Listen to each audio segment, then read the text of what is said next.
schnell, ein bisschen langsam. Jetzt laufen Sie mal davon. Sie müssen doch zusammen miteinander sein. Bitte. Every concert is for me. Maybe I think it's the last performance I do. Sie hören doch 4 Takte vorher das Tempo und dann spielen Sie.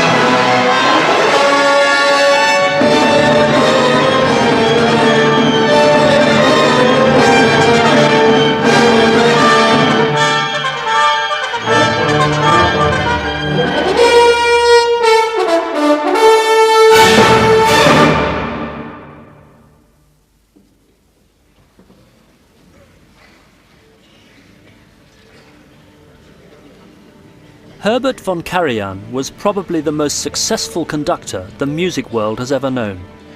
The most glamorous and powerful too. The glitter of his music making sometimes provoked jealousy and suspicion. But those who worked with him recognized a formidable and visionary musician. Never have I felt such freedom after strenuous periods of rehearsals than standing next to Karajan, because in the concert he would follow you to the end of the world.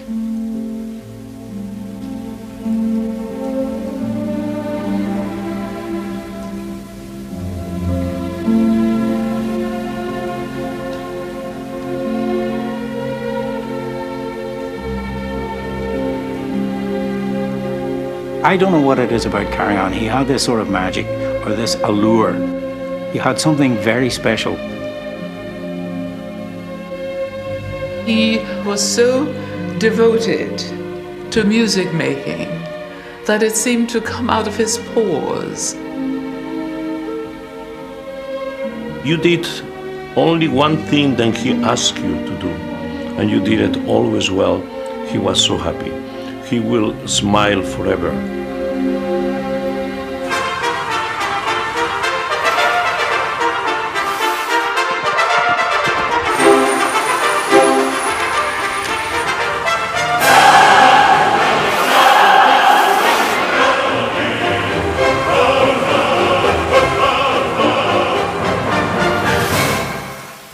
There are many myths about the man hailed before the Second World War as the Karajan miracle, a daredevil with 20th century speed in his blood. Karajan drove Mercedes Cabrio with these doors going up like wings. A very good driver. Yeah, really fast. Sometimes too fast. He drove like a racer. And one of the orchestra, he asked, you coming with me? And this one was, in the evening, he was pale when he sat on his place, and the whole orchestra laughed. And to the one who laughed most said, you going with me tomorrow. So it was fun, and it was very familiar, and at the same time it was a little bit terror. Well, strange enough, I can see him on the rostrum, straight away. He dressed well. He was comparatively young. He was very virile. Dark hair and grey at the sides. I suppose, in a way, attractive. I really felt it would be quite easy to fall in love with him, let's put it that way. So slim, so good looking, so lithe. Sort of sexy, somehow. And I used to think, Karajan's coming again. Karajan's coming again. Not because of Karajan or the fact that he was a man, but because of his conducting. Karajan's magnetism didn't fully explain his success, but it certainly helped. Through patience, a sharp business sense and sheer artistry, he scaled the peaks of his profession in the opera houses of Vienna and Milan, and on the podium of the Berlin Philharmonic, which he made into a Rolls-Royce orchestra. He was born in 1908 into an aristocratic family close to the Austrian Alps in Salzburg.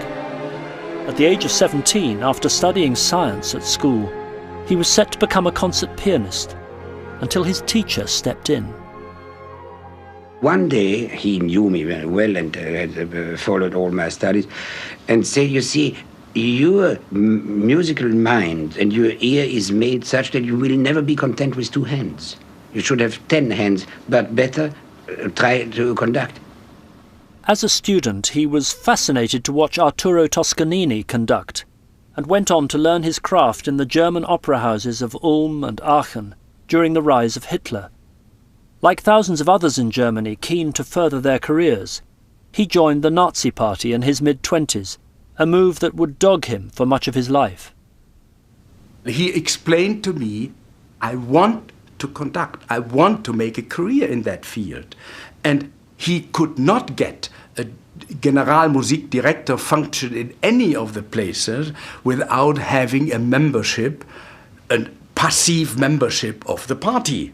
Given the fact that he also surrounded himself with a number of Jews in his professional life, and the fact that I'd never in my life heard a single anti-Semitic remark from him, and I have Jewish antecedents myself, so I would have been very sensitive to this, I absolutely refute that he was a Nazi. As well as being a party member, he was sent to occupied countries as an ambassador for German culture.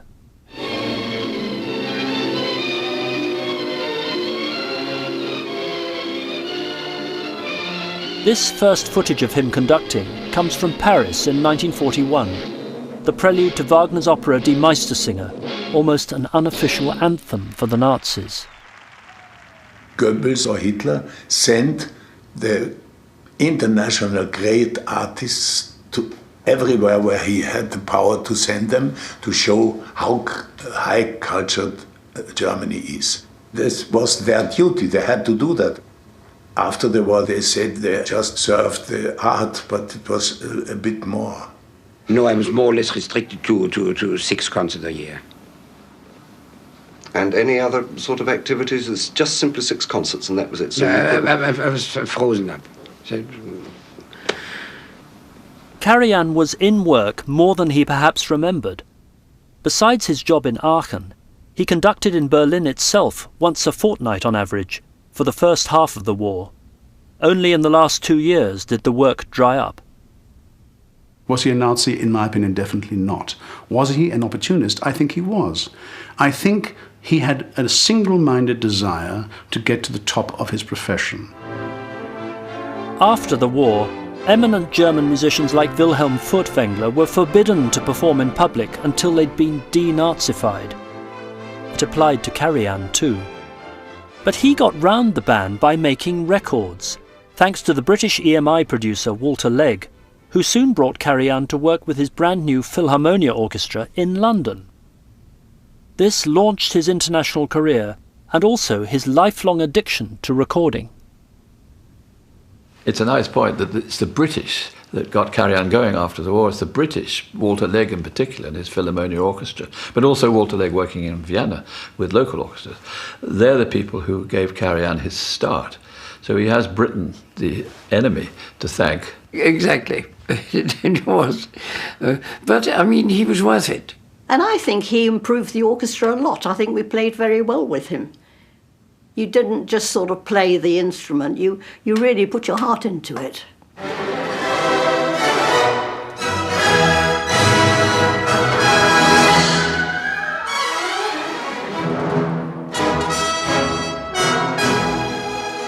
The detail is unbelievable.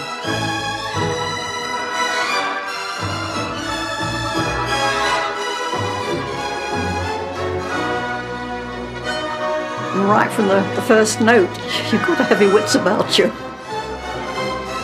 It's very fast, very energetic, and very clear.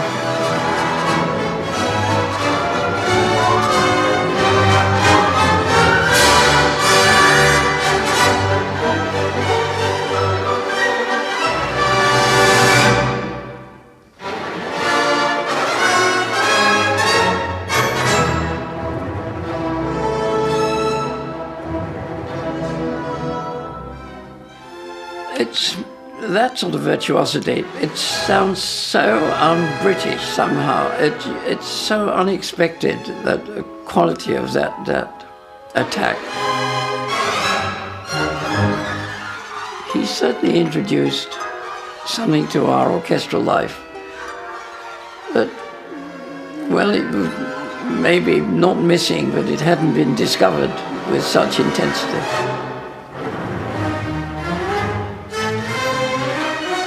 It still comes as a shock to hear that sort of performance. And I didn't really realise until I sat there. Oof, you know, I don't believe it. You know, is this what it's all about? Conducting, great conductors. You know, oh, how absolutely wonderful. I'm going to enjoy this.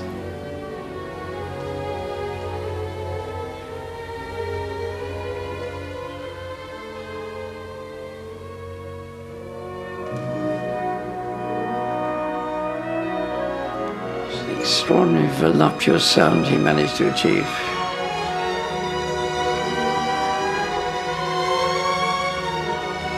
And you know, the concentration on the lower octave just gives it that much more, I don't know, romantic lush. It was Karajan's interpretation, nobody else's. And his clarity was just, oh, unbelievable. I could feel it then. You know, I'm sitting there and I'm playing, and I've got to give it, I've got to give it. I'm not giving enough, I'm not giving enough, you know. You didn't get any reception from him that you were doing it. He didn't look at you and smile or anything. It's just that he wanted to do it, you know. It was the effect he had. Richard Strauss's tone poem Don Juan featured in his public debut with the Philharmonia in 1948, as it had in his very first concert 20 years earlier in Salzburg. It was a piece with which he could hypnotize and energize his players. When he came to the stage, really, here, when we sit on the stage, the heart began to beat, bom, bom, bom, bom, bom, bom, bom. Yeah, it was really special, and everybody was, yeah, like a racing horse. After every concert, I was sweating, exhausted, and I mean, normally you would play as a professional, you would play everything with light and no problem, but this was like a challenge of playing for your life. That's the way he took you. This was almost magic. He had an absolute unique radiation, and nobody knew why. Somebody who sucks you into his opinion, yeah, and you just follow. You can't avoid to go this way. It's like such a strong personality, and this is very emotional. It's not technical. He interrupted in a rehearsal, and then he murmured some. Nobody understood what he really said, but after the interruption, everything went in the way he wanted.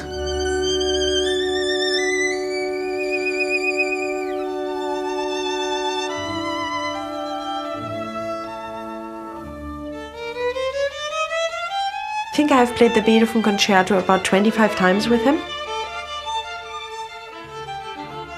Still up to this day, it's difficult for me to stand next to a conductor who is not Karajan, because the way he was shaping and the way he made a soloist really fly and spread the wings was something which I've never encountered after that.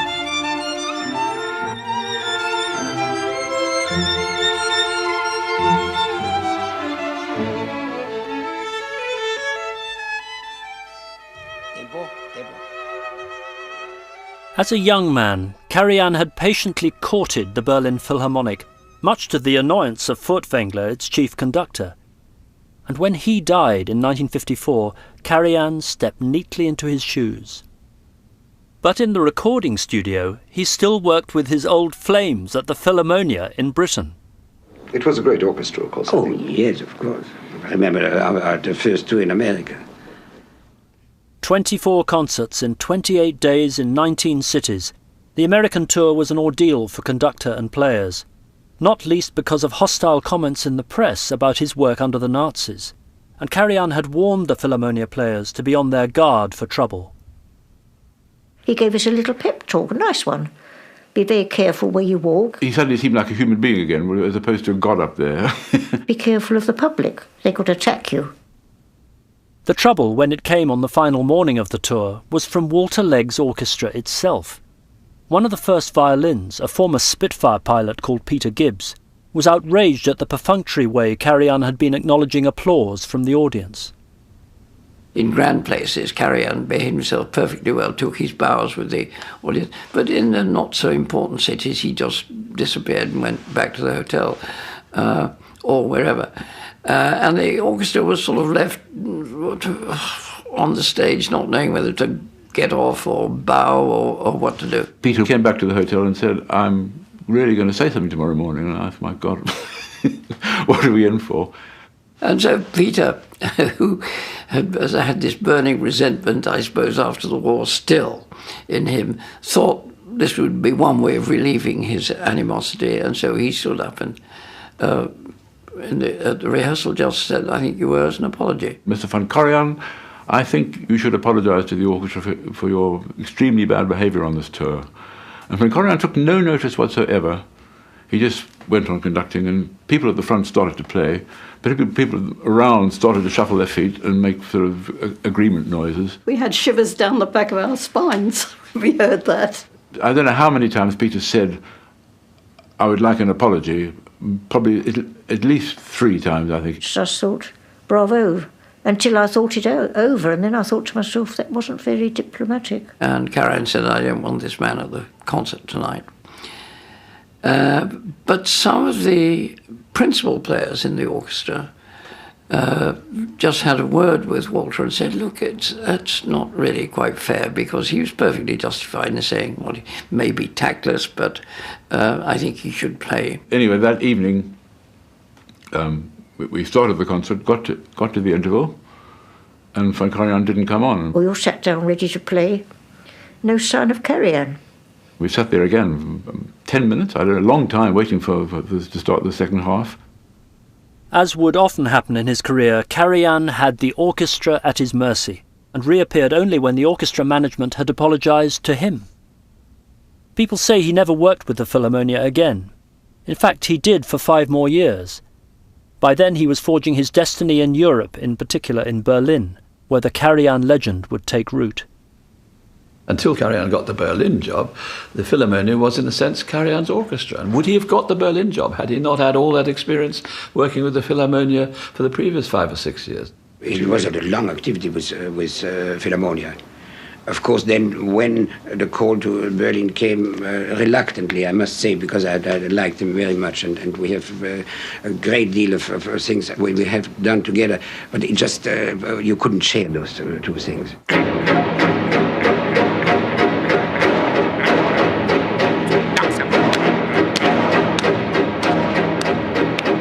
From the early hour in the morning, you could feel vibration of expectation, that in the night will be a Karajan concert.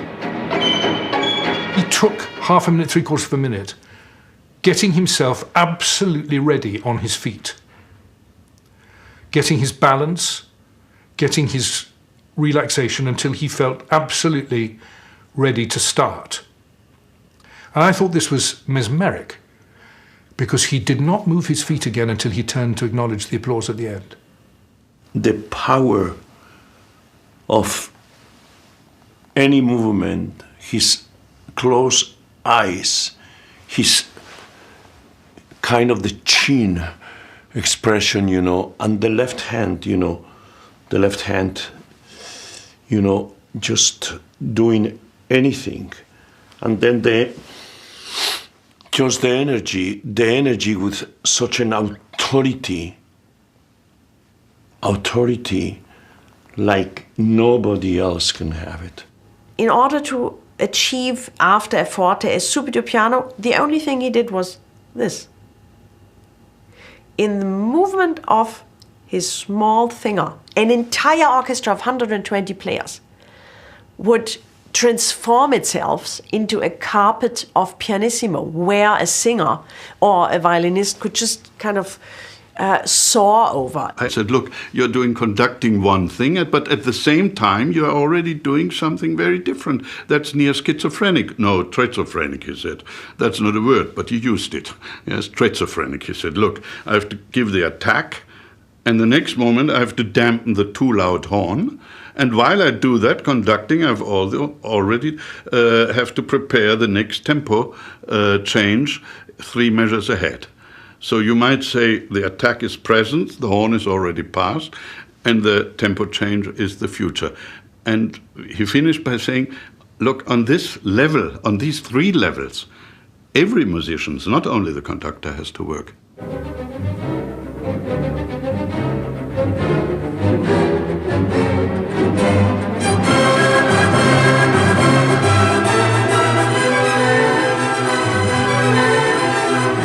I think one of his great strengths was actually the interpretation.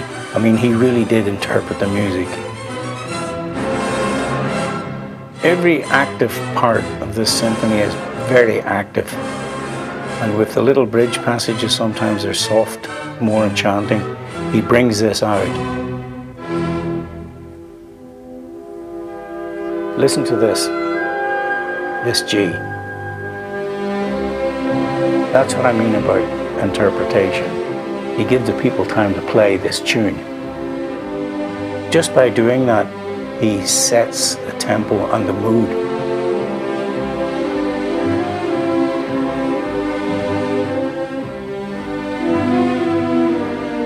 This is what I call the real Berlin Philharmonic sound. Very rich and engaged. There are no passengers in this orchestra. He often kept his eyes closed, which staggered other conductors, but not apparently his players. He created an orchestra that relied on each other, that listened to each other. He set them up as a gigantic chamber group. And it was certainly not as though the performances were pre-planned in any way. You could see there was all kinds of room for things to happen. When the player tried to ask him for some advice or help, he went to be furious and told, look, play maybe with your knees or with your nose, but please play musically right. Normally he didn't give downbeats. When he conducted, he just closed his eyes and his hands turned like this and formed some, some forms, like as if music is a modeling thing, and he did not conduct 1, 2, 3, 4. But I saw him doing this when he had singers, when he conducted opera, or like it happened once to me, I fell out of something, suddenly I saw him conducting like a Kapellmeister. But the moment it was set again, he came back to just doing that. His style of conducting, which in a way was rather unprecise, particularly when it meant to give a real clear beat, a real clear beginning. You had no idea where this man was. And what did that lead to? You would listen to each other. He just advised, listen. People thought of Karajan's orchestra as a well-oiled machine, but this didn't happen by magic. Ja, was macht da? Was macht da? B. Und die Kontrabass ist in F. On one occasion, the pizzicato plucking of the strings had gone adrift. And the pizzicatos were all over the place. So Karajan would just, lean back, and he had this stick in his hand, the baton, and he would say, meine Herren. That was back in the days where there were no girls in the orchestra. Meine Herren, look at this baton. And now imagine a raindrop is slowly gliding down, and in the moment the raindrop frees itself. That's the pizzicato. Back to, figure K or whatever. There it was, perfect. Karajan stopped the whole orchestra and said to my colleague, late. And this guy said, well, it's the acoustic in this room. Karajan cut him off dead and said, the acoustic in this room, you're 25 meters away from me. The speed of light is such and such a thing. A speed of sound is such and such a speed. Can't be late. Besides, Galway's sitting right next to you and he's on the beat, so just play on the beat. genau auf den Niederschlagsorten aufspielen. 1, 2, da-de. Das ist viel zu spät. Sometimes the apparent perfectionist didn't bother with rehearsal at all. He asked me in. I sat down on the chair of the first oboe, red light, and we recorded Beethoven's Third Piano Concerto without any break. I had a little interruption because I made a mistake in a little rubato he made, and I didn't catch it totally. But it was just a second, and then everything was gone, you know. With no rehearsal? With no rehearsal, of course, no rehearsal. And then later I learned that he didn't rehearse the main pieces at all, because it was repertoire. But with young players, standard repertoire was worked on as if it were brand new.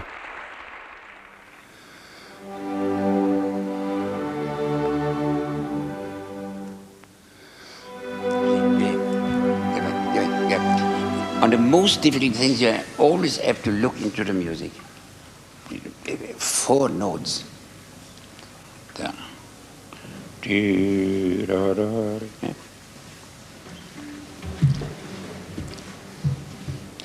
The seamen say 1 hand for the ship and 1 hand for yourself. And so you give me 1 eye for you and 1 eye for the conductor. And the music you have in here, then it goes. Yeah, he's getting them to not be afraid of being in contact with him directly. Now, could you please give me the uppy, the second note, with the same intensity as the first note? The first note is perfect now, but it must... And pianissimo, of course. The expression is wonderful. If you could give me this with less tone, it would be perfect.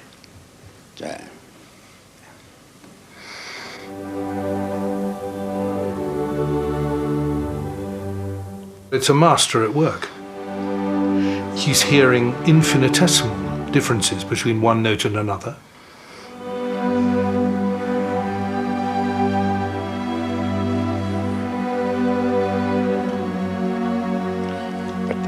No accent. There was an accent on the new harmony, which should certainly not be.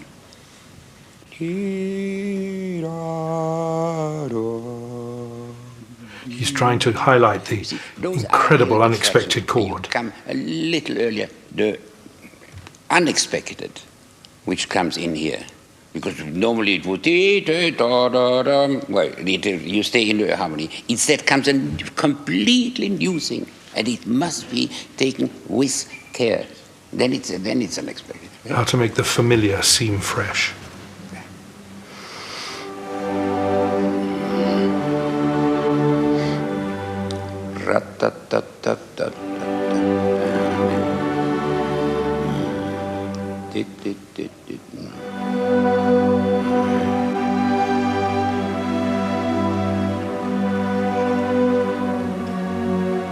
Now keep it, keep it.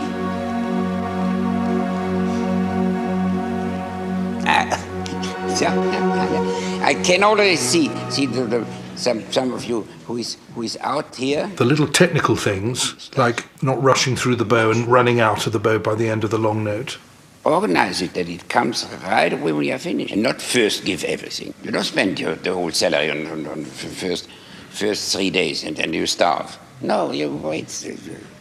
He knew that young musicians were nervous. He knew how to make us welcome. He talked very openly. I remember him saying this wonderful phrase, "Oh, Simon, you know, the sound of an orchestra, it's like one of your English gardens. You have to take care of it every day. Not only do you have to water it and encourage it, you have to weed it as well." I didn't know what he meant then either, but I do now. There was a day when Karajan required a rank-and-file violinist to stand up in front of the orchestra and play his part solo. Nicolaus Arnoncourt, playing cello in the orchestra, saw it happen. And this is a thing which every musician in the orchestra is afraid of. And the man stood up, played the thing not very good, but very, very, very courageous. And Karajan asked, "Ist das Ihr Ernst? Do you mean that really?" It was totally silence in the whole orchestra. He liked that silence. And then he said, "Go home," to the musician. "Go home." And he had to stand up and go out. And then the director came, and Karajan said, "I don't want to see this man anymore."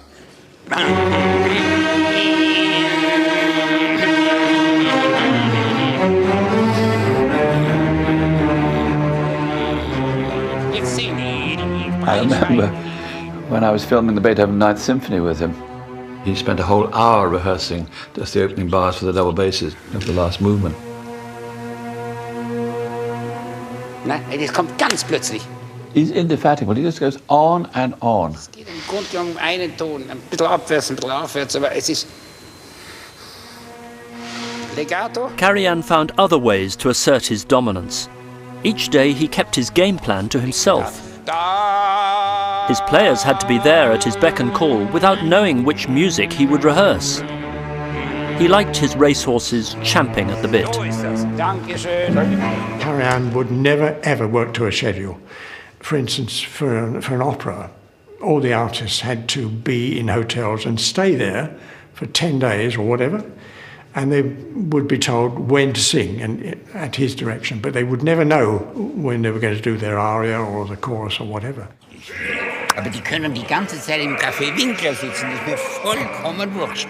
Wenn ich Probe habe, sind sie dann da, und die wissen ja nicht, wann ich diese Probe mache. Und ich habe das gute Recht, und ich werde dieses gute Recht durchzusetzen wissen, dass wenn ich sie habe, dass die Leute da sind. He had what we call the old intendant virtues of reliability, being punctual. A yes is a yes and a no is a no. He decided who played what in the last moment. This was like a kind of a slavery situation. You had to be there. I remember even he called us in 1st of January morning for a recording session. He didn't want to have a holiday, and the orchestra was not allowed to have a holiday. So we had to play on the 10 o'clock in the morning. Things were different in the old days with Legg and the Philharmonia. It was all highly organised, but once he became important enough to be his own producer, director and everything else, he insisted on no schedule at all. Even a superstar like the soprano Jessie Norman, rehearsing the Liebestod from Wagner's Tristan and Isolde, was surprised to find Karajan calling all the shots. Now, we play and you don't sing. Okay. You just listen. Okay.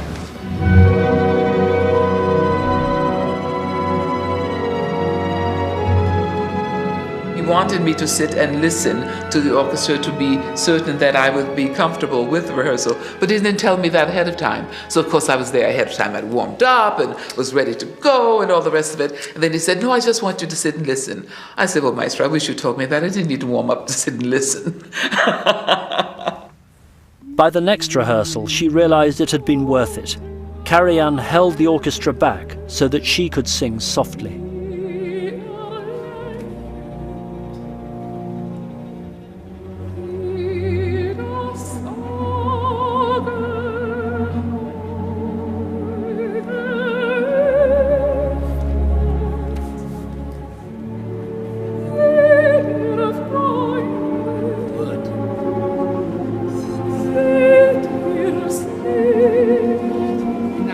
Now you begin.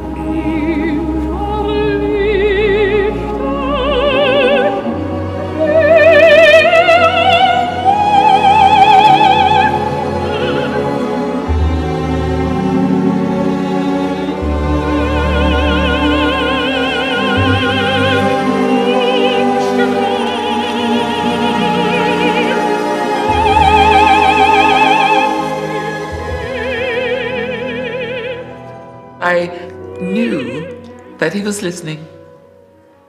And that's a wonderful thing for a singer, to work with a conductor who we know is listening to the voice, and that the clarinet or the whatever, the French horn or whoever is coming in with the theme that is also very important, that will arise. Nur die Flöte, nur die Flöte. He's going to make sure that the voice is heard the whole time. And that is a wonderful thing for a singer, just to be able to relax and sing the song. Karajan was at his greatest in opera. Wagner and Richard Strauss certainly, but the Italian repertoire too, Verdi and Puccini.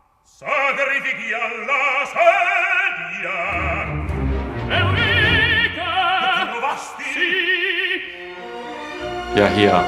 This is the line what I like. Supporting the singer all the time.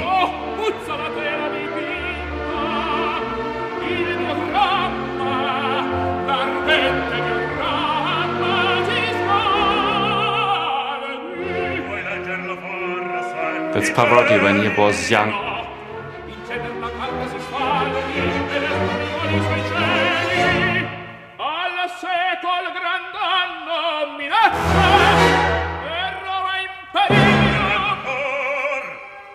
Karajan said to Pavarotti, "You are singing fantastic, but is it so necessary that you are so big?"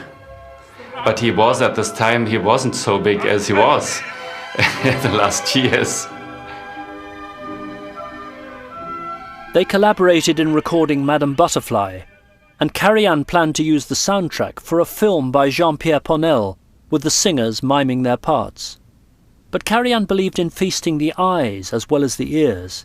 He had no faith in the overweight Pavarotti on screen, and sent for Placido Domingo instead. Only 2 months after the recording, whole chunks had to be redone. And I remember arriving at 10 o'clock in the morning, and I also remember I was coming from a vacation, and I haven't been singing later, so it's tough to start singing, but I don't have any chance. He starts with the piece, you know, from the very beginning, and 50 minutes later, we have finished the first act, you know.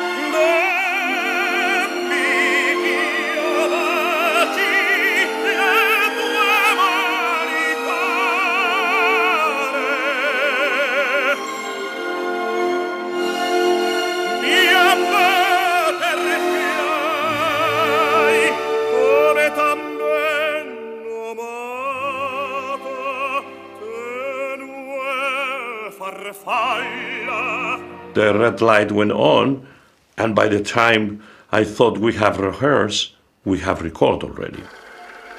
So paradoxically, a conductor who's often criticised for too great an obsession with clinical excellence was actually much happier to risk the imperfections of effectively a live performance.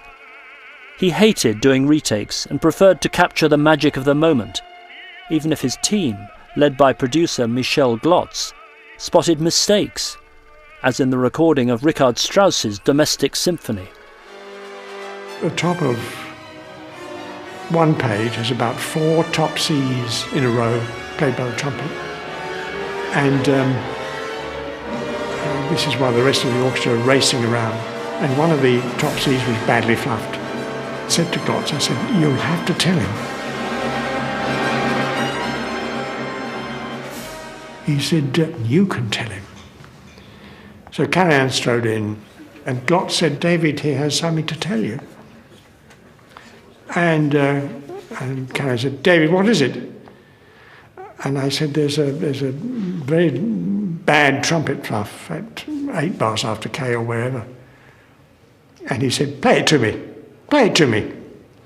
And they ran back the tape, and sure enough, there it was. And his remark was, only a fish would hear that. And it's still there in the recording today.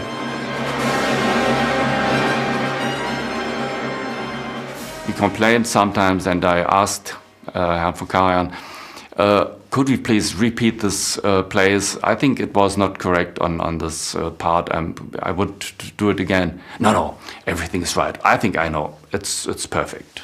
And is it? No.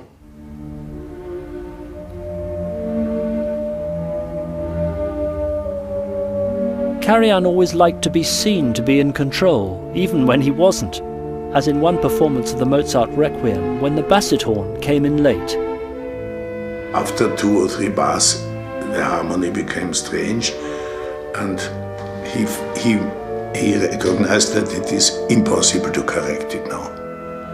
So what shall he do? I felt with him, what could one do? And then he made like that, a short gesture, stop playing. Then he made a half turn to the audience, as if he would say, I cannot play the Mozart Requiem before a loud audience. He made like that, and so like he shook his hands so the body shook, and then the very angry faces, and then he started again.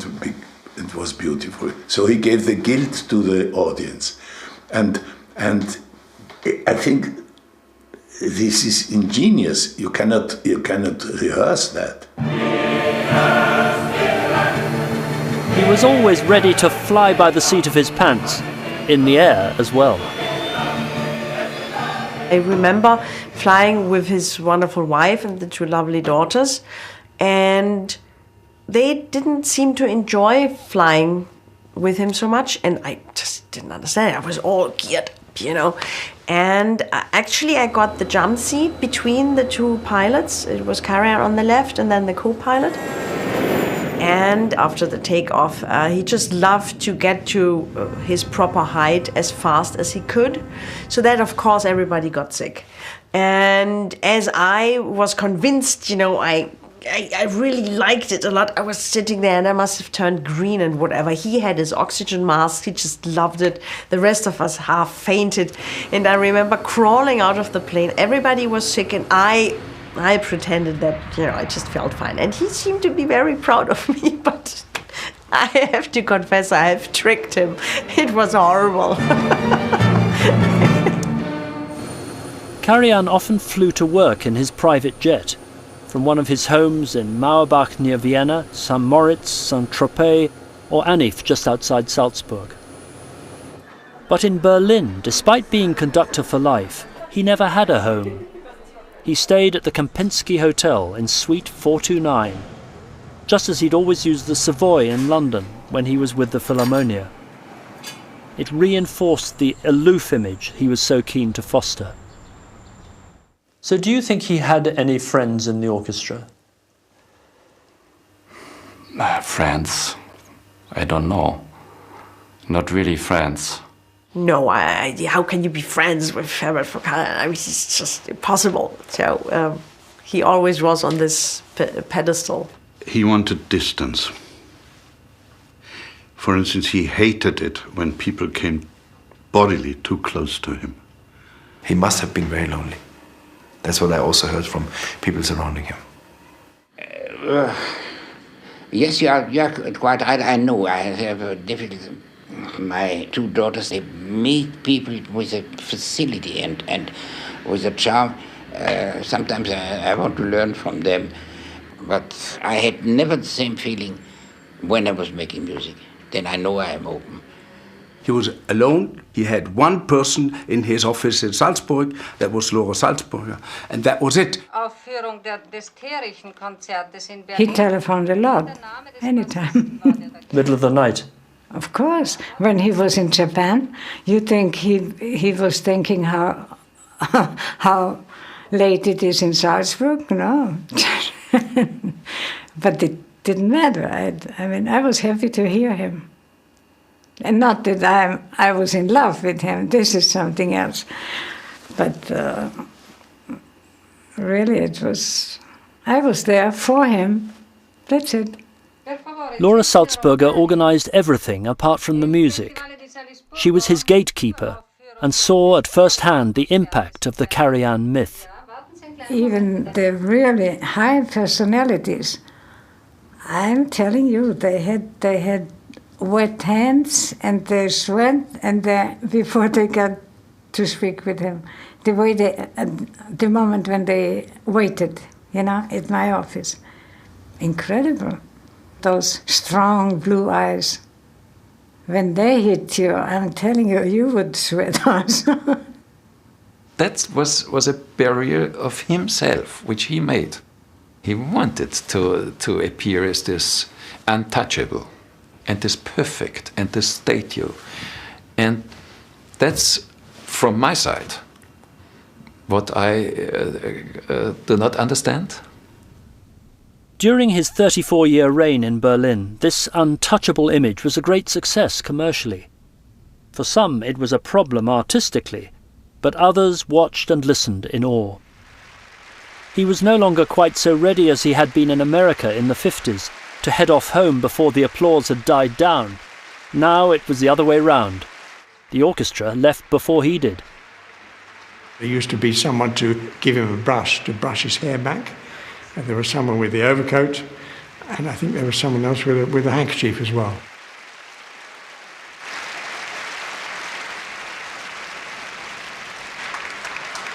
He was ready to sign autographs as well, but when the applause began to subside, he quickly went back on stage.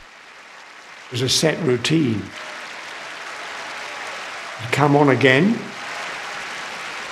bow to the audience, and blow a kiss to the orchestra, which meant they had to go.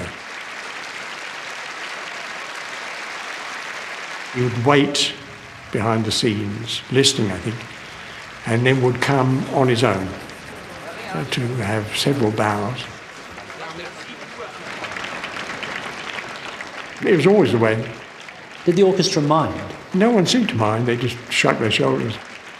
Was he a vain man? Ja. Ja. Yes, he was. Sure, absolutely. That, of course, explained why he only wanted to be photographed from the left and why he had his own photographer. And we were all very, very astonished what will be the hair of the next season. We have played 1 year with the hair up and just one little part into the face. Next year, the hair with oil directly on the head. What will be next year? Away from the spotlight, Karajan immersed himself in his scores. He learnt them by heart and studied other recordings, not just of the classics, but of pieces by Schoenberg and Webern. On the continent, he conducted British music by William Walton, Michael Tippett and Benjamin Britten. And he tackled Delius and Vaughan Williams before he ever went to London. His downtime, when not in his car, his jet, his boat or the mountains, he reserved for his daughters Arabelle and Isabel, and his third wife, the French model Eliette Mouret. She was his representative on earth, if you like, because the older he became, the more he withdrew from going to parties and receptions and hated all that sort of accoutrement of fame, and she went along in his place. His recording in the late 70s of Debussy's opera Pelléas and Mélisande was not just ambitious, it was personal. I think he saw his wife Eliette as Mélisande. And there's this wonderful moment with Pelléas Mélisande when it says Je t'aime and Je t'aime aussi. And he started crying.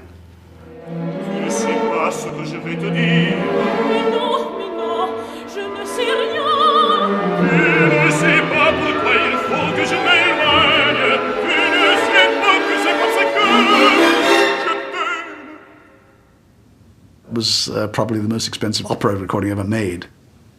My then boss rang me after we'd had 18 sessions. He said, 18 sessions? My God, how long is this going to go on for? And suddenly I saw Karajan standing next to me. And he looked at me and mouthed to me the name of my boss. And I said, yes. He said, give me the phone. And he said, hello, Peter, do you have a problem? And of course, my boss told me later he was absolutely horrified to have Karajan on the other end of the phone. And so it went on to 27 sessions.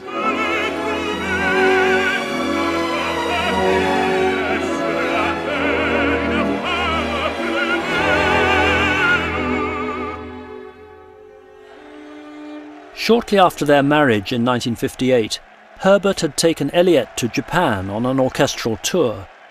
The glamorous couple were a gift for the newsreels. And it was there in Japan that Karajan had a flash of revelation about the global potential of classical music. It was a life-changing moment. Every concert was televised. We have 18 concerts. And the estimate is that 25 million people watch these concerts. There is no getting around the fact this is the future, and this is our times, and today it's maybe 25 millions. In 3 years, when we will do the thing from the concert, there will be 200 million.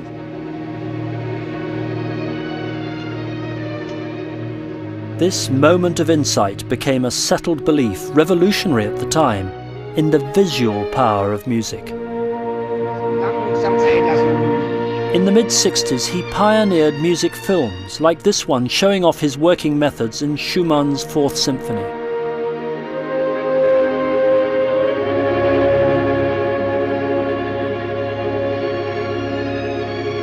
Man can see that he conducts for a camera.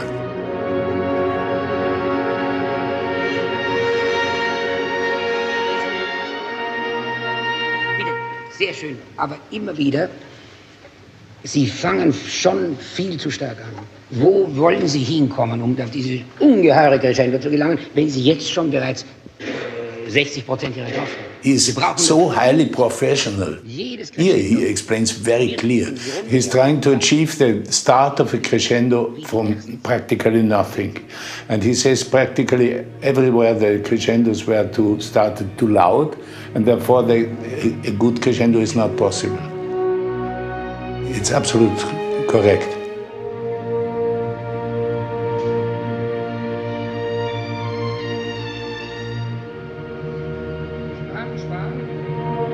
And I remember about 10 years earlier when he just murmured and it was almost not possible to understand what he was saying.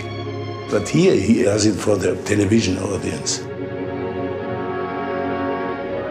Karajan believed that as conductor, he was the channel for the music. He felt he could show this by committing more and more performances to film. This is the future, he'd said, and the films were for him his most important legacy. They were shot by his rules. Maybe 90% of his video filming is von Karajan, and the rest is the orchestra. Maybe not so extreme, I don't know. But I think for him it was very important that he looked beautiful. I am the music, and the music flows through me, and that's the way you should see it. One camera was exactly behind the first violins. Second camera into the second violins, but closer on him. And another camera was 30 degrees to him. And in other words, over his left shoulder. So all four cameras were showing Karajan? Yeah. Chester maestro. We did nothing on players. We did it later on playback. Maybe How much later? 2, 3, half a year later. Sometimes a year later. The orchestra too were part of Karajan's visual aesthetic. He made sure his solo players were pleasing to the eye, with, as it were, not a hair out of place. He asked us to sit like soldiers, you know, the instruments perfectly in one angle, everybody sitting like this. And if you're sitting there for about 20 minutes, okay, a little higher, second flute a little lower, and no, please stay, no, a little more in front, and so on. And then, so now recording, and then like this. It's very funny. And when you recorded and we moved a little bit like this because it was solo, he said, from the off came the voice of Karajan, too loud. So he had his picture of what an orchestra or what the music should be, and his aesthetic idea was the same. It was to be very, very smooth, with a very smooth, brilliant surface, with a very, very strong, compact expression. I don't think Karajan for a minute enjoyed having a first flute with a beard and long hair. But that's how I was, you know. We came straight from the UK and Carnaby Street, and we did what we did.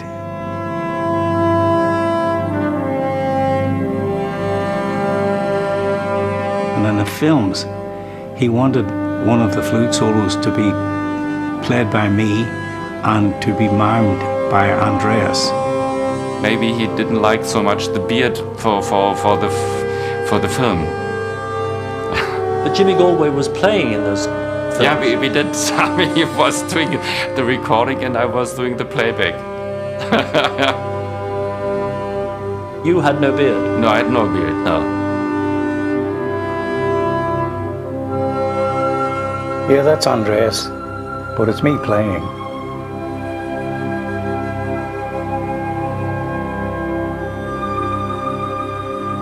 In the event, the playbacks were shot in tight close-up, so the offending beard would never have been seen, least of all by Karajan, who had his eyes shut.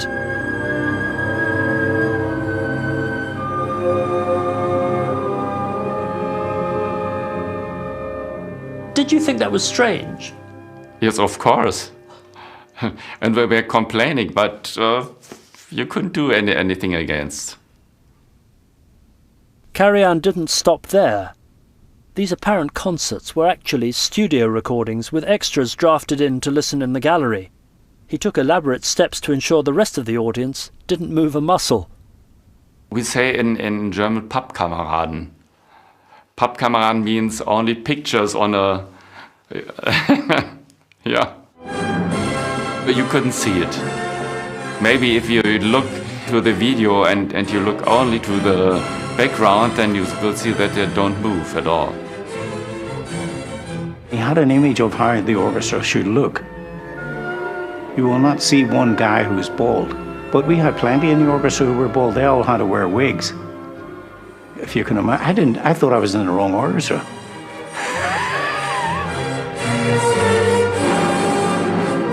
It's very hard to actually see any players' faces. Yeah, well, it's a film about Karajan, and he didn't want to see anybody in there.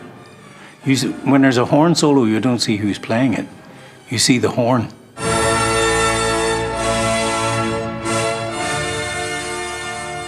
Did that bother the orchestra? I think it must have, you know, can you imagine how insulting that is to be if you don't have any hair and you arrive to find that somebody's chosen a wig for you to wear? And then not to be shown as well. I mean, you think... Yeah.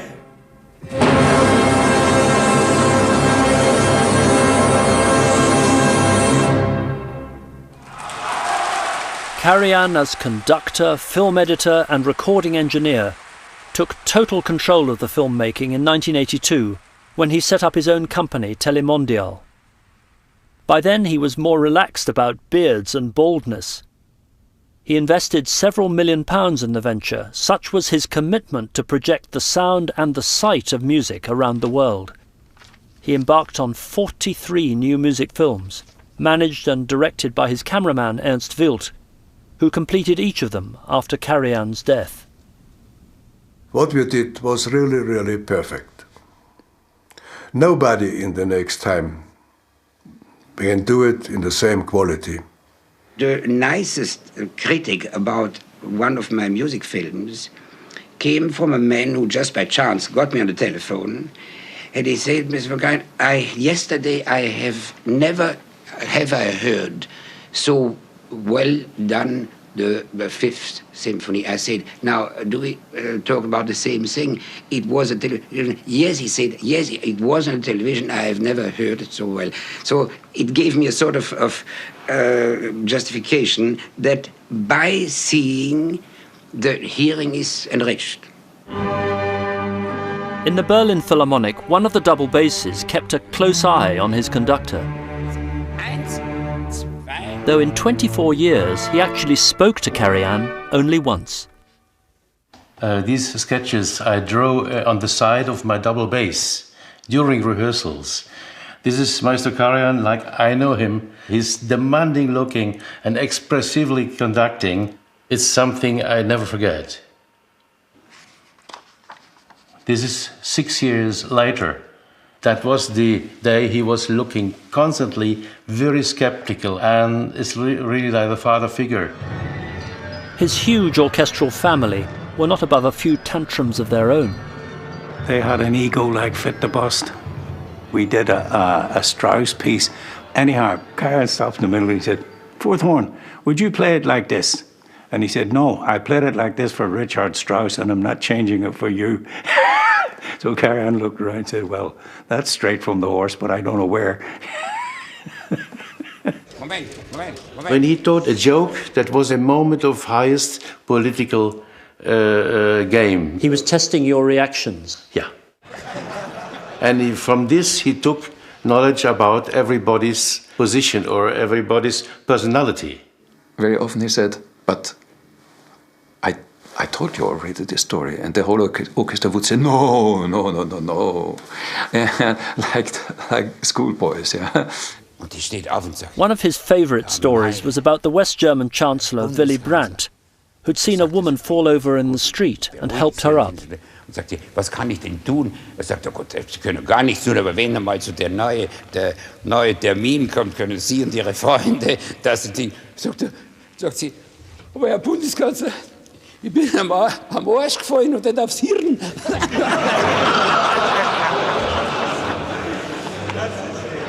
The orchestra, like Karajan himself, had plenty to laugh about. Their generous salaries were met from public funds and topped up with the substantial royalties they earned from his records. In the best times, he represented 10% of the world market in classical music and about 40% of Deutsche Grammophon recordings. I mean, this is amazing. This is huge. He was doubling the amount of money we earned. Without Karajan, the orchestra was still the best paid orchestra in Europe. With Karajan, it was double. Easy. He looked after his players and gave them a foothold in his hometown, Salzburg, even though their rivals, the Vienna Philharmonic, always played at the summer festival and thought it was their turf. What Karajan did was to set up an annual Easter festival, bringing in the Berlin Philharmonic to give them their first taste of playing opera in his productions. The Karajan miracle continued with the maestro as conductor, impresario and stage director. He was sick and tired of being told by stage directors what to do. So he thought, I'll do it myself. And it was his own money. At one point, long before he died, he said, until now I've put into the Easter Festival 27 million marks at that time. I hear it, as he said it. And it was not because he wanted to be a one-man show. It was because he wanted to put his whole feeling for the piece into everything, not only into the music. Karajan, hey, Karajan, bin da, Karajan dort, Karajan da, Karajan dort, Karajan da, Karajan lacht, Karajan schaut, Karajan denkt, Karajan schläft, hier ist Symphonie, da Philharmoniker, hier eine Oper und ein Konzert, jedermann schwört, wenn mich hört, so ein Genie gab es noch nie. No part of the production escaped his eagle eye, least of all the lighting. Such was his passion to visualize the music. When we start right away with lighting rehearsals, which go on through every rehearsal. I've never made a rehearsal without a full lighting. Or lack of it. As of which he was so often accused. That was a dark chapter, yes, so to say. He lit long times, and in the end it was very dark. There was the memorable story of Birgit Nilsson turning up at a dress rehearsal of Valkyrie at the Met in New York. Birgit Nilsson thought it was too dark, put on a miner's helmet with the lamp on it. Which Karen did not think was funny, but everyone else did.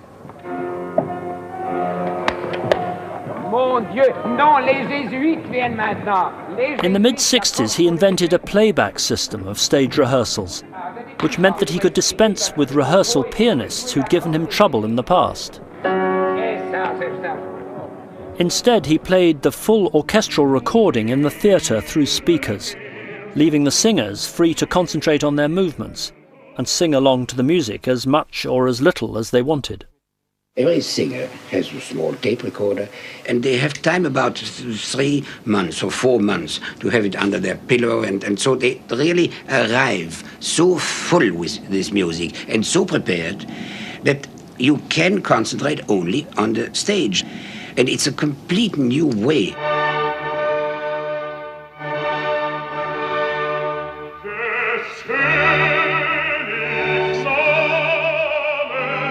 Only he could have got away with it. What he needed was a tape of the opera with the same singers as he'd be using on his darkened stage. So what did he do? He got Muggins, the good old recording companies, to actually record the opera beforehand. So therefore we paid for all the orchestral rehearsals. He then, very cleverly, used the finished tape for the rehearsals in Salzburg, which meant the singers saved their voices, and it meant that the recording was out in time for the performances, so he could sell it. There was a wonderful incident when Don Giovanni's servants invite the peasants to go into the castle. Su coraggio bonat and so on. And that happened, and he interrupted and said, no, no, no. Gentlemen, you're rushing. Stay in measure. Everybody looked at each other. Okay, once more. Su coraggio bonat. No, he was really angered and said, no, no, no, I told you, you rush. Please stay in measure.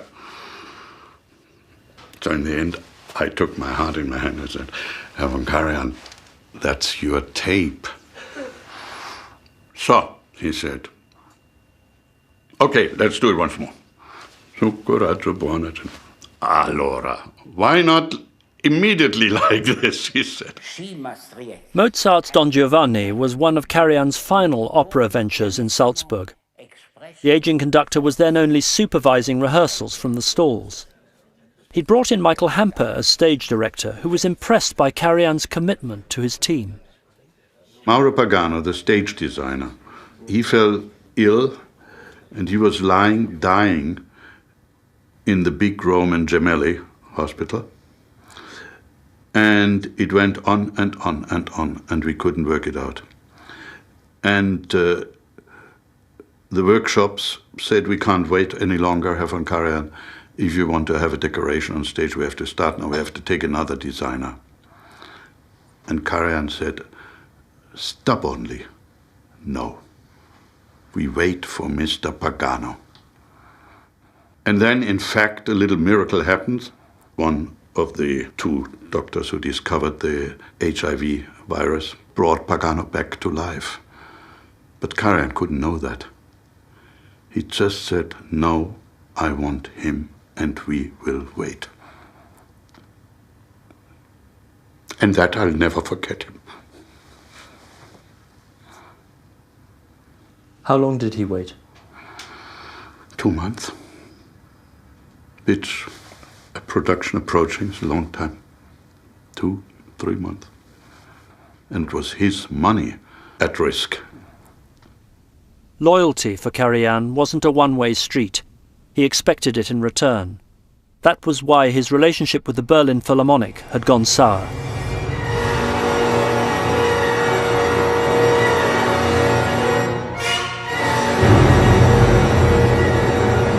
After surgery on his back in the mid-1970s, he had a long stay in hospital. Recordings were cancelled, and the orchestra fretted about their loss of income and their longer-term future. They pleaded with him to allow them other conductors in his stead. He was very angry, and he said the famous sentence, they just wait for my death. And from this moment on, the whole situation turned around. The atmosphere, it was slightly ancient Rome, you know, and knives out and cabals in corners, you know, plotting and things like that. The wounded lion then insisted on choosing the new principal clarinetist, even though he knew perfectly well it was a choice for the orchestra, not him.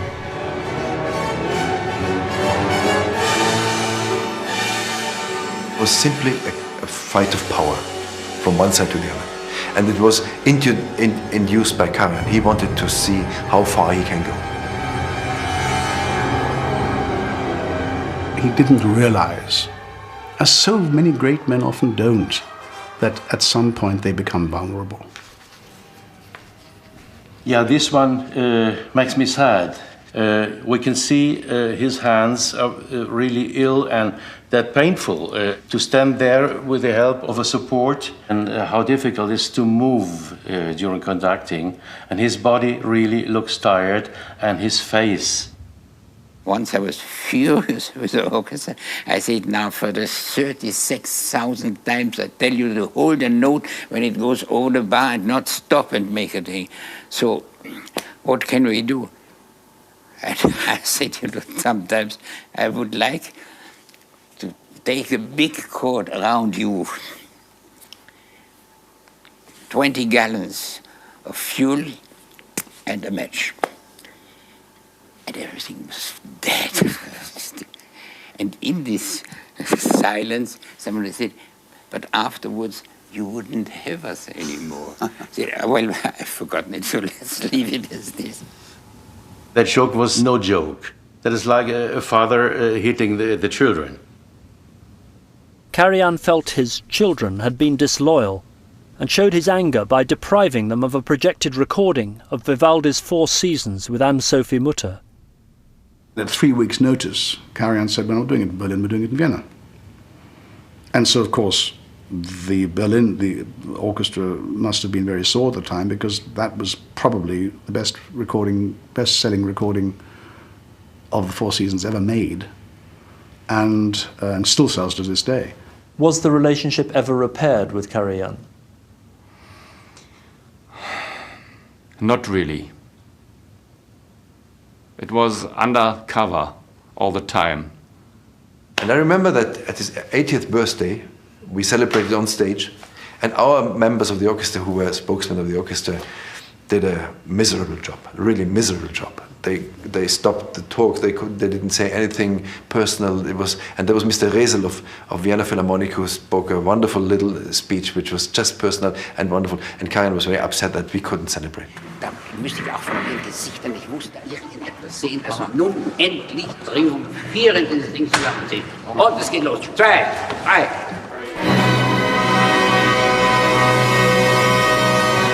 For years, the Vienna Philharmonic had played second fiddle. Now, in his final music films, he moved them into the limelight. He demonstrated that he loved us. That he really loved us. Did you love him as an orchestra? It was we had really great respect. He was not maybe a man you would love, but at the end, seeing him suffering, focused on the music and nothing else, then yeah, it was then also a kind of love. The tenderness he felt in Vienna found no echo in Berlin, where Karajan's life contract, designed to give him artistic freedom, now felt like a life sentence. This affection from the Viennese was in scant supply at his final rehearsal with the Berliners in 1989. He opened the fingers and the button was dropping down. And he held his hand in this way. Without any movement, he didn't tell nothing.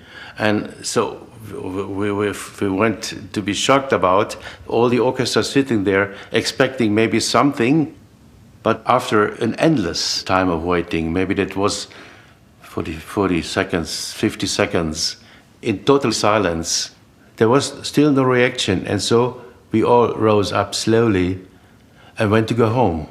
We were sure maybe there is something happened, maybe a stroke or brain stroke or something, but it wasn't. He decided this moment to give up.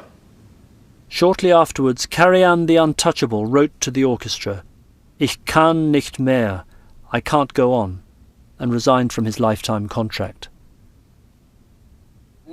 But he never actually retired. It was the Vienna Philharmonic, not the Berliners, who would help him through to the finish. In February 1989, he'd taken them on tour to New York. He was almost 81 and very frail. But it was his career in Hitler's Germany half a lifetime before that worried him. There was a rumor that there would be some demonstrations outside and in the concert hall. And in the last rehearsal, Karajan said, "I just wanted to tell you, if there happens something in the hall, we keep playing." The demonstration, when it came, was not the one Karajan had feared. Those who were there have never forgotten it. It was such an enormous tension in the air. Yeah? He was actually not able to come on stage on his own. Only with the Vienna Philharmonic I have seen the speaker of the orchestra put down his cello on a chair. He went off stage and brought von Karajan on his arm. It was a very touching scene. I've never seen this in Berlin. It didn't work here. he had to come on his own. But then when he entered the stage, all the audience stood up. It was at the beginning of a concert, standing ovations.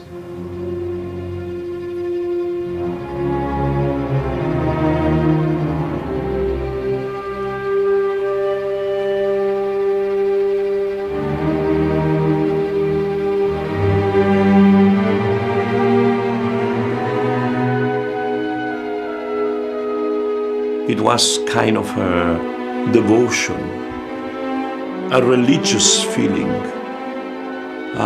adoration, and at the same time kind of nostalgic, like the end of an era is finished, you know.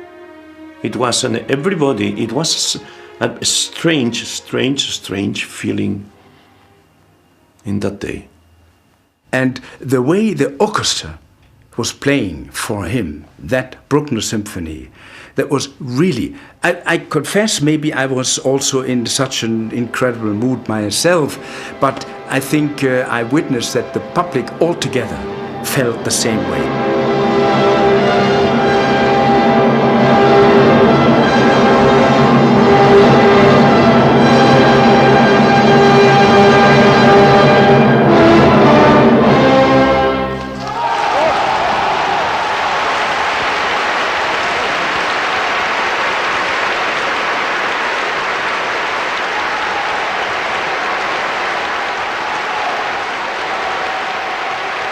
They were out of their minds.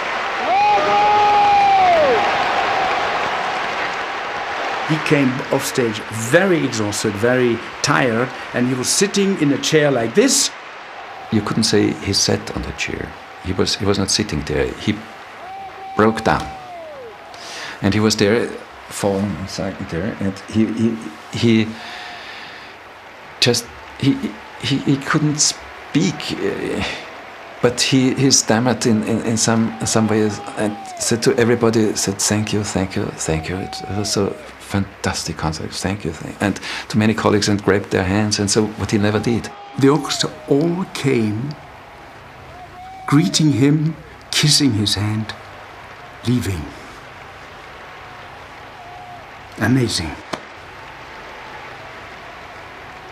And you never saw that with Berlin? No. That was a picture burning in the soul just nowadays. It still takes me. Yeah.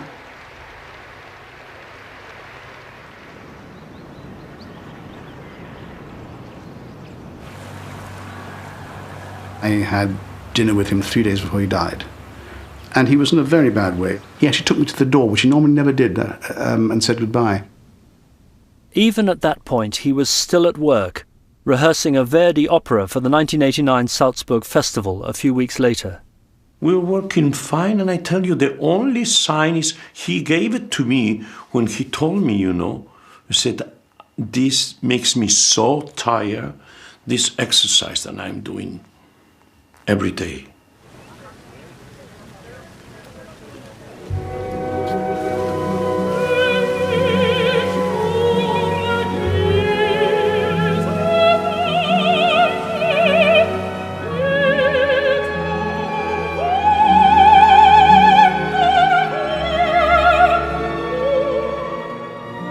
On Sunday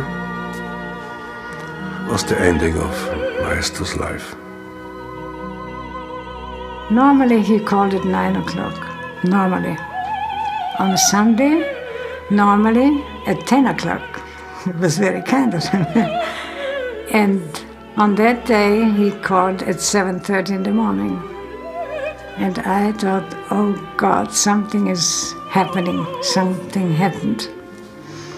And I'll never forget that. He said he wanted to thank for everything I have done for him. And this was terrible.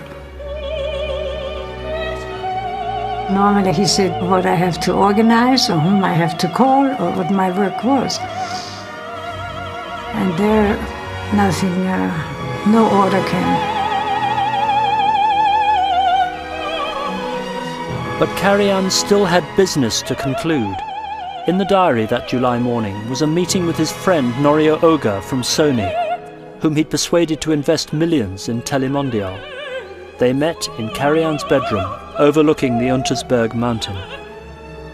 It's where he met his people visiting him. He was sitting in his bed, and they were sitting there discussing, and during that negotiations, he just got a heart attack. He wanted a glass of water. Oga gave it to him, and in his arms, if you want. So he just leaned back, and that was it. At 1 o'clock he died. Still with these Japanese people that came for a signature. That was really an incredible day.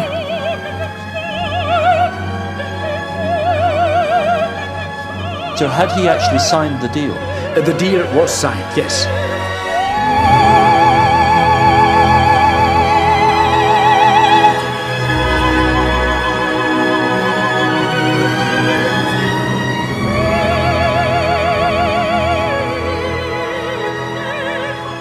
Shortly afterwards, Placido Domingo arrived to find the place in turmoil when the housekeeper answered the bell. She opened the door, and I can see some Japanese people in the garden. I see some commotion, and I asked her, I said, I heard that Maestro is not feeling too well, and she told me, no, Maestro passed away. And I can see movement back because at the meantime, Mr. Oga, the chairman from Sony, got a heart attack or the impression of the death of Maestro.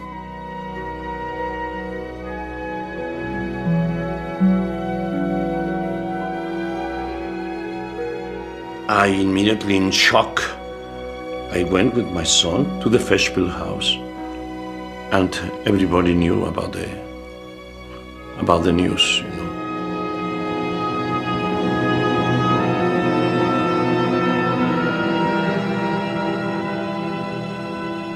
I just, to the moment, I just cannot imagine, you know, this powerful, unbelievable personality, you know. This is life. This is what it happens, you know. Few days back, we have been working together, and just in 3, 4, 5 days, we lost him.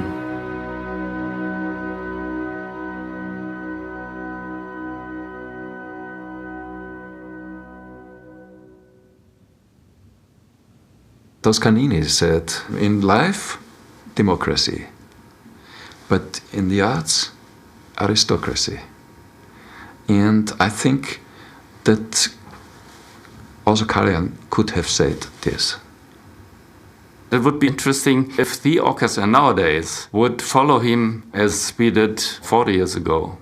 Today it's very democratic, very friendly, and I don't know if they could come along with this conducting style. Is the democratic way a better way? It's the easier way, I would say. It's easier for the colleagues to be together, but I don't know if you reach at least the highest points of the musical mountain.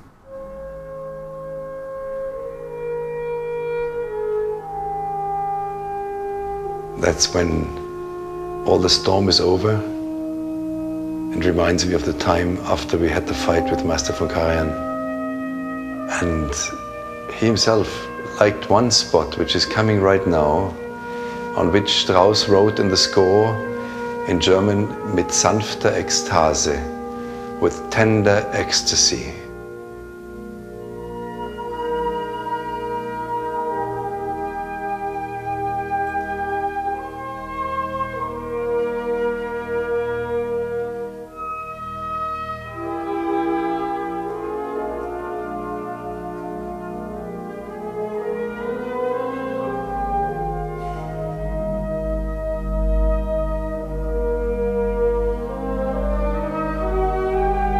Karajan loved this expression for the music, and he expressed it to sing very deeply and have a lot of time for these upbeats and for the flowing melody, to fill it with a glue of sunshine, late evening sunshine, the last years of his life.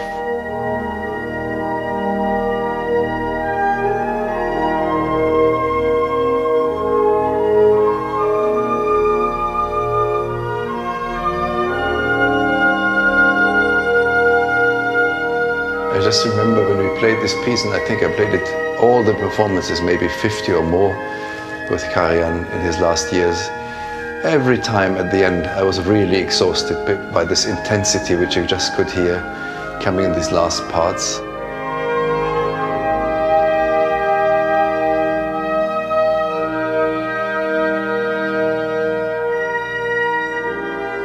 I like it when the orchestra plays together. I like it when it's pianissimo when it should be. I like it when it's raucous when it should be. And I like it when it's really note perfect. What's the matter with that? What else do you need? He brought classical music out of the niche of, this ivory tower where it has never been well off and where it doesn't belong. There's not one day in between. Like yesterday, as I see exactly the same good-looking, charismatic, incredible person. Not many in this world like him. I had only once the opportunity to ask him, Mr. Karajan, can you tell me who was the most important figure in your young ages? Have you a great idol you were following? Immediately, with a clear voice, Arturo Toscanini. He spoke clear. It was the one unexpected thing, and the other was that he told me this name. So I took the chance asking him quickly, why Arturo Toscanini? And he told me with the serious and higher voice, Arturo Toscanini believed in what he did.